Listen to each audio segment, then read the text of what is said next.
आइए, मैं भोजपुरी गायक पवन यादव आजमगढ़ से आप लोग को बीच में एक छोटी सी गीत प्रस्तुत करते हैं। और हम लोग के बीच में हमारे बड़े भैया अखिलेश जी और मेरा आकाश बाबू भैया सुरगली जी और मोनू भैया। तो आइए आप लोग के बीच में एक छोटी सी गीत प्रस्तुत है। जो भी गलतियाँ होंगी क्षमा करेगा भाव है।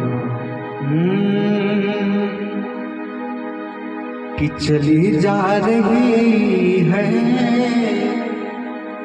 चली जा रही है उम्र धीरे धीरे,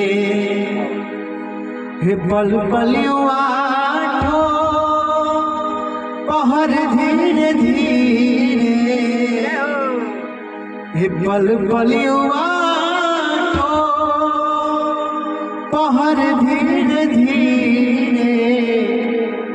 चली जा रही है उम्र धीरे धीरे, चली जा रही है उम्र धीरे धीरे।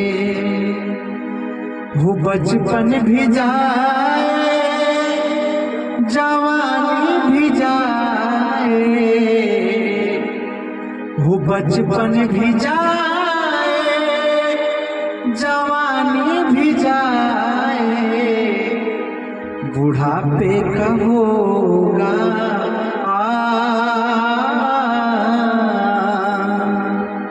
बुढ़ापे का होगा असर धीरे धीरे, बुढ़ापे का होगा असर धीरे धीरे। वो पल पल आठो पहर धीरे धीरे, वो पल पल आठो पहर धीरे धीरे, चली जा रही है भैया, चली जा रही है भैया, चली जा रही है भैया उम्र धीरे धीरे।